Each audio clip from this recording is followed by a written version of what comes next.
নমস্কার। আজকে একটা একটু ইন্টারেস্টিং এবং অন্যরকম একটা টপিক যেটা প্রায়ই আলোচিত হয় না সেটা নিয়ে আলোচনা করব। অনেক পেশেন্টরাই আমাদের প্রশ্ন করে থাকেন যে ম্যাডাম কি টুথব্রাশ ইউজ করব বা কি টুথপেস্ট ইউজ করব, অনেক সময় কিভাবে ব্রাশ করব সেটা নিয়েও জিজ্ঞেস করেন। কিন্তু টুথব্রাশটা কিভাবে রাখবো সেটা নিয়ে কিন্তু আলোচনা খুব কমই আমরা করে থাকি। তো এটাই আজকের একটা আমার টপিক যেটা নিয়ে আমি আলোচনা করতে চলেছি। আমি ডক্টর নীলাঞ্জনা চট্টোপাধ্যায়, আমি জেনারেল ডেন্টাল প্র্যাকটিশনার, বাগবাজারের ক্রিস্টাল স্মাইল ডেন্টাল ক্লিনিকে এখন আমি প্র্যাকটিস করি। আচ্ছা, আজকের প্রথম যে কথাটা আপনারাও জানেন সেটা হচ্ছে according to American dental association যে 3 থেকে 4 মাস অন্তর কিন্তু আমাদের টুথব্রাশটি চেঞ্জ করে ফেলা উচিত। সেটা আপনারা জানেন, তবু আপনাদের প্রথম পয়েন্টে আমি সেটা মনে করিয়ে দিলাম। দ্বিতীয় একটা ইন্টারেস্টিং পয়েন্ট হচ্ছে যে যখনই আপনি দাঁত মাজতে মাজতে দেখবেন যে ব্রিসেলগুলো মানে দাঁড়াগুলো, টুথব্রাশের দাঁড়াগুলো সোজা কথায় ছিবড়ে হয়ে গেছে বা কীরকম একটা মানে যেন মনে হচ্ছে চেবানো হয়েছে সেই ধরনের হয়ে গেছে বা দাঁড়াগুলো ছড়িয়ে গেছে, এই ধরনের পরিস্থিতিতেও কিন্তু আমরা দেখেছি অনেকে ব্রাশ ইউজ করে যান। অবশ্যই করে সেই সময় ওই ব্রাশটি কিন্তু তার মানে বুঝবেন তার বিদায় ঘন্টা বেজে গেছে, ফেলে দেওয়ার সময় এসে গেছে, তখন কিন্তু কোনো মতেই ওই ব্রাশ আর ইউজ করবেন না, ওগুলো পরিষ্কার করার কোনো ক্ষমতাই আর থাকছে না। আচ্ছা, দ্বিতীয় পয়েন্ট বললাম, এরপরে তৃতীয় পয়েন্ট, এটা একটা খুব ইন্টারেস্টিং পয়েন্ট। ধরুন আপনার একটা টুথব্রাশ আপনি ইউজ করছেন, এই সময় আপনার হঠাৎ করে ভাইরাল ফিভার হলো বা অন্য কোনো একটা অসুখ করলো যার জন্য আপনাকে হয়তো বেশ শরীরটা ভোগালো বা আপনাকে রেস্টে থাকতে হলো বা মুখগহ্বরের কোনো সিভিয়ার ইনফেকশন হলো, বেশিরভাগ ক্ষেত্রে একটা জ্বরও হলো। তো সেই ধরনের ক্ষেত্র, সেই ধরনের অসুখ থেকে সেরে ওঠার পর আমাদের অ্যাডভাইস থাকে যে আপনি কিন্তু আপনার ওই পুরনো টুথব্রাশটি যেটা প্রচণ্ডভাবে অসুস্থ হওয়ার সময় আপনি ব্যবহার করে গিয়েছিলেন সেটা কিন্তু সুস্থ হয়ে যাওয়ার পর আর ব্যবহার করবেন না। সেক্ষেত্রে টুথব্রাশটিও সংক্রমিত হয়ে যাওয়ার চান্স থাকে এবং আপনার সুস্থ হওয়ার পর সেটার ব্যবহার করা কিন্তু ঠিক নয়। আরেকটা খুব ভালো আরেকটা পয়েন্ট আছে যেটা আমরা একটু খেয়াল করা উচিত, অনেক সময় হয়তো করি না। অনেকেরই টুথব্রাশ থাকে ওয়াশরুমের ভেতরে, মানে যেখানে আপনারা টয়লেট ইউজ করেন সেইখানে একটা জায়গা করে টুথব্রাশ রাখা থাকে।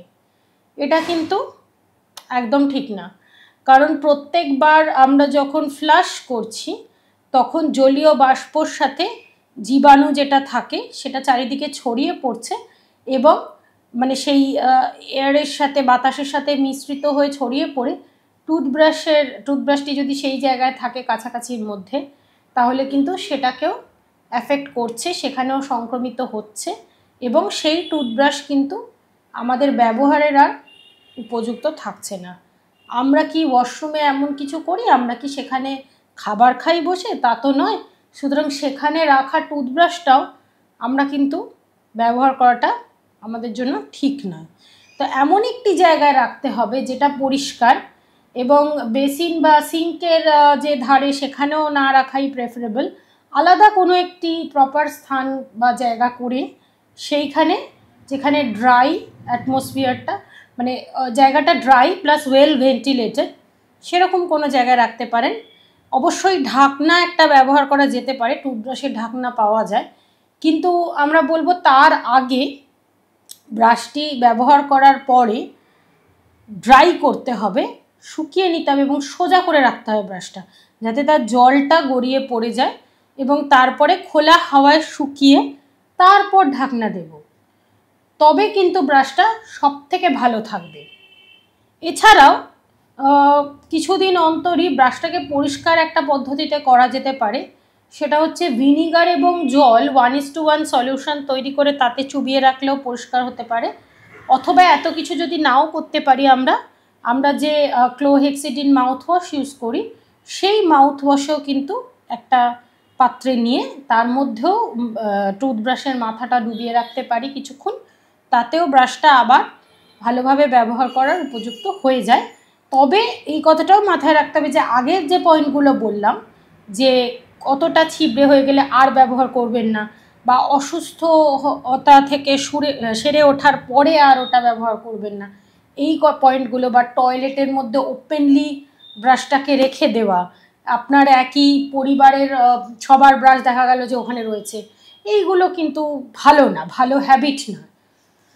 আচ্ছা, এবং আরেকটা কথা বলে দেবো, সেটা হয়তো সবাই অনেকেই মানেন, সেটা হচ্ছে একজনের টুথব্রাশ কখনোই আরেকজন কিন্তু ব্যবহার করবেন না। যত ক্লোজই হন তিনি আপনার, যত কাছের মানুষই হোক, আপনি কিন্তু কখনোই নিজের টুথব্রাশ অন্য কাউকে দিতে পারেন না, বা অন্য কারো টুথব্রাশ ব্যবহার করতে পারেন না।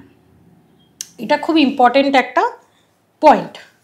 এছাড়া আমরা সবসময় সাজেস্ট করব যে সফট বা আলট্রা সফট টুথব্রাশ প্রয়োজন অনুযায়ী ব্যবহার করতে।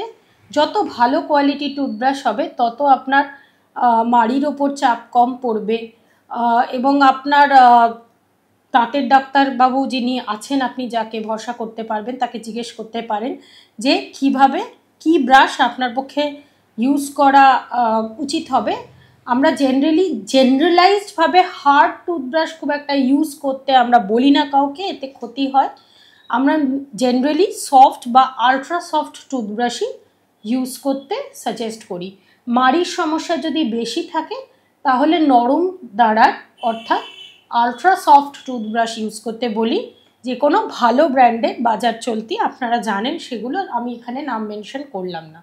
পরবর্তী কোনো ব্রাশিং টেকনিকের ভিডিওয়ে আপনাদেরকে ব্রাশ সম্পর্কে আরও কিছু বলতে পারি। আরেকটা যেটা কথা বলে দিই, সেটা হচ্ছে খুব হালকাভাবেই ব্রাশ করতে আমরা বলি, অতিরিক্ত চাপ দিতে বারণ করি, ঘুরিয়ে ফিরিয়ে প্রপার একটা ব্রাশিং টেকনিক মেনটেন করতে বলি। আর বাচ্চাদের ক্ষেত্রেও আমরা কিন্তু সফট বা আলট্রা সফট ব্রিসেলযুক্ত ব্রাশ ইউজ করতে বলবো, এবং তার মাথাটা যেন অবশ্যই ছোট থাকে। এবং ছোটদের টুথব্রাশ এবং বড়দের টুথব্রাশ কিন্তু সম্পূর্ণ আলাদা। আমরা কিন্তু ছোটদের কখনোই আমরা যে ধরনের ব্রাশ ইউজ করছি সেগুলো তাদেরকে আমরা ইউজ করতে দেব না। এখন কিন্তু বাচ্চাদের জন্য কিড স্পেশাল টুথব্রাশ, টুথপেস্ট সব কিছু অ্যাভেলেবেল আছে। আপনার দাঁতের ডাক্তারকে জিজ্ঞেস করে কিন্তু আপনারা সেইগুলোই আপনার বাচ্চাদের জন্য ব্যবহার করতে দেবেন। এগুলো কিন্তু এখন সর্বত্রই পাওয়া যাচ্ছে। তো আর কি বলা যায়, আপনাদের এইগুলোই বললাম যে একটা ড্রাই ওয়েল ভেন্টিলেটেড এরিয়াতে, যেটা কিনা away from toilet and sink, এখানে আপনাদের ব্রাশটা রাখবেন। আর অন্যান্য যে পয়েন্টগুলো বললাম সেগুলো একটু মাথায় রাখবেন। আমার মনে হয় এটা করলে এটা আমাদের স্বাস্থ্যের জন্য খুব দরকার।